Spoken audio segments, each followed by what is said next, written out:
Smoking causes cancer. Smoking kills. Ang paninigarilyo ay nagdudulot ng kanser. Ang paninigarilyo ay nakakamatay. Liquor drinking is injurious to health. Ang pag-inom ng alak ay nakapipinsala sa kalusugan.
May I have your attention, ladies and gentlemen?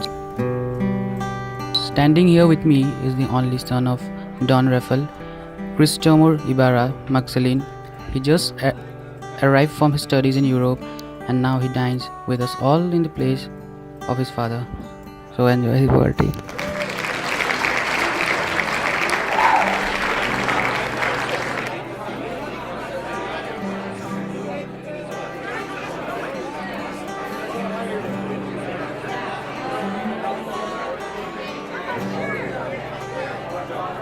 Well, gentlemen, Ibarra, our friend here, foolishing travel halfway across the world to learn something he could have learned in the Philippines.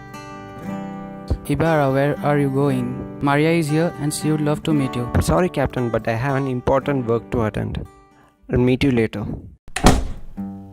On his way back to the hotel, he is met by Lieutenant Guevara, who tells him that his father Rafael died for killing a Spanish tax collector. Being a filibuster, he became the target victim for the Spaniards and the priests. His non-participation in confession and mass, and also the fact that he outright named Padre Damosa a hypocrite, got him in the bad books of Padre Damosa. For all of these reasons, he was put in jail where he died of an illness. Ibarra did not plan for revenge but set forth to complete what his father started, to make Philippines great again.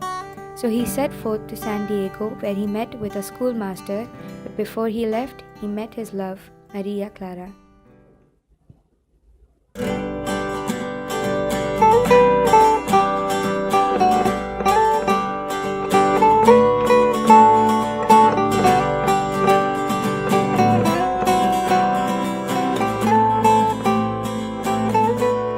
I have waited this day for so long, and finally you are here, in front of me. Well, my love, I did promise you I will come back. It wasn't easy to be far away from you. And don't worry, I won't tell about the girls I met while I was away. You what? Oh, my sweet potato, look at the leaves I preserved. The ones you gave me 7 years ago when my mom took us to Oh, swimming. Ibs, and this is a letter you wrote to me before you left.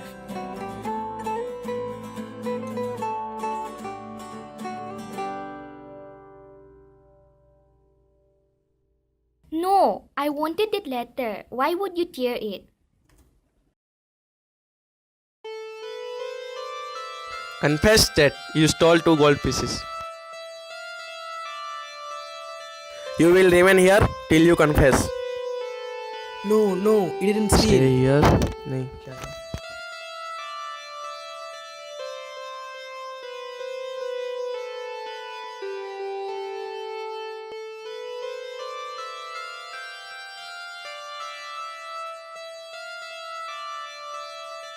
Where's Crispin?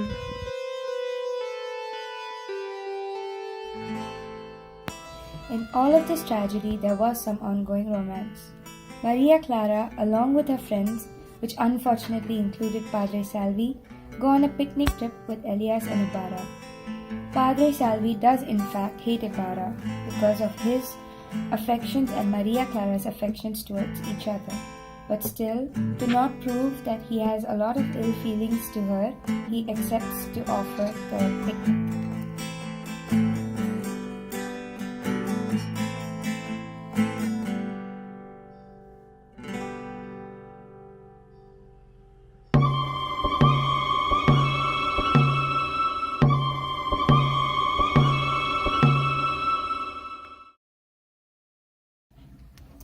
The group goes on a fishing trip and is astounded to see that their fishing net ends up becoming entangled with a crocodile. Elias dives in first, and to save him, Ibarra goes in after. The situation is fortunately averted, and the two eventually kill the crocodile. Hello, sir. How are you this fair morning? Please have your seat. How do you expect me to be when none of the facilities in the school meet any standards? These kids, they deserve better. The city deserves better, and the country deserves better. Well, sir, this is where I come in. I'm gonna make sure that my father's death meant something. With your help, sir, it is possible. We will build a school which can provide for the children's need. Let the whole world say anything else, but nothing is gonna change us. Ibarra and the schoolmaster, with no legal permission, built a school and set a date for its inauguration. Due to this being a public event, the crowd gathered here would be countless, and taking this as an advantage, the authorities of San Diego, who greatly disliked Ibarra, plotted to have him killed through an assassin. Fortunately for Ibarra, a certain stranger called Elias tipped Ibarra of this plan, and Ibarra was able to escape as the assassin was later killed. I guess good people do live longer, as Ibarra was once again saved by this mysterious stranger called Elias.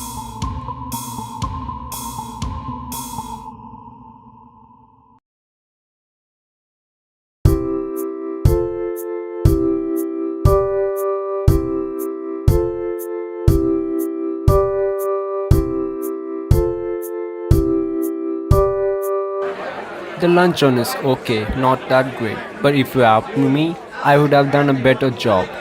Who invited you? Are you obviously seriously asking me this? I'm a servant of God. I can go anywhere I want to. Well, hell is the place you deserve to go. I'm pretty sure God agrees with me. Don't make me remind you about the horrid death your father died, slandering a work of God. That will soon be your very fate. Ibarra, you evil scum! You will very well know that my father did not kill the tax collector. He was merely trying to stop a fight between the collector and a mere child. You know the truth, but you made everyone believe the otherwise. My father is dead because of you, Damosa. No, Ibarra, don't. It's not worth it. For his violent act, Ibarra was excommunicated for assaulting a clerk. With this, Damosa takes the opportunity to persuade the already hesitant Tiago to forbid his daughter from marrying Ibarra. The friar instead wanted Maria Clara to marry Alfonso Linares de Espadena, a Spaniard who just arrived from Spain.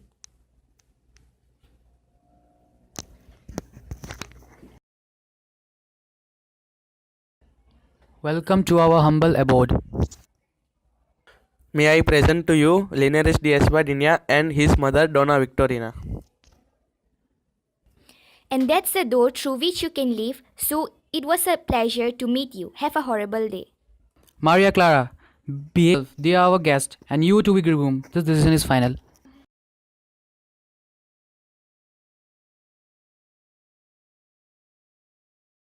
Maria Clara! Maria Clara!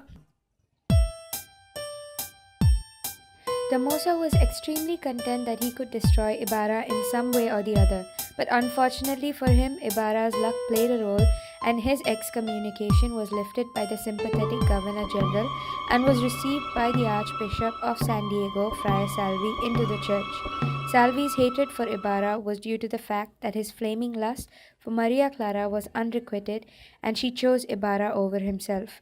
So his plan was now to ruin Ibarra in some way, so he approached the alferez and lied to them, saying that the revolt was plotted by none other. The officials became furious and ordered Ibarra with the sentence of death without trial.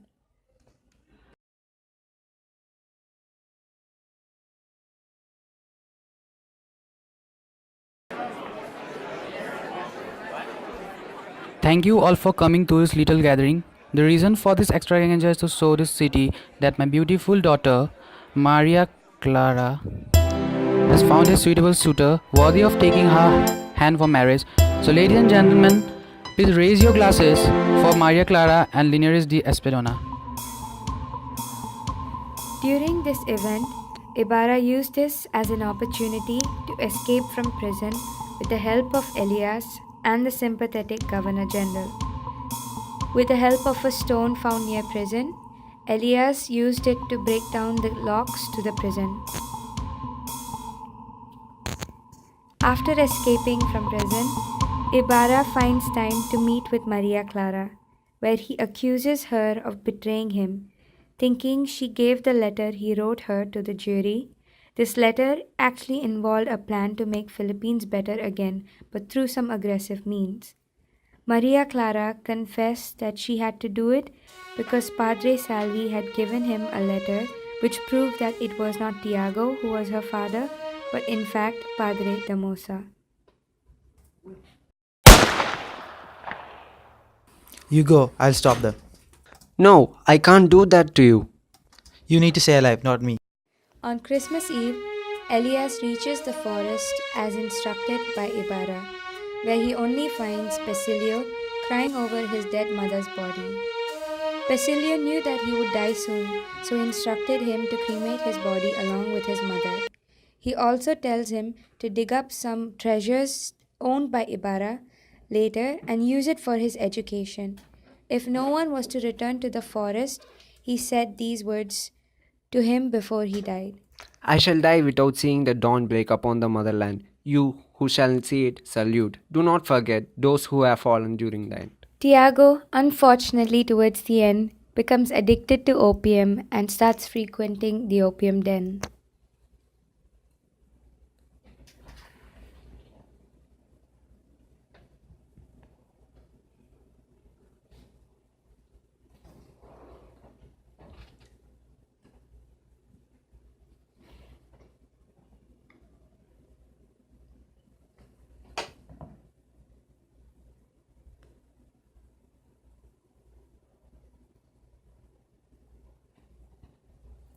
Maria Clara pleads Damosa to take her to a nunnery where she becomes a nun and unfortunately again becomes regularly molested by Salvi, who had lusted over her for decades.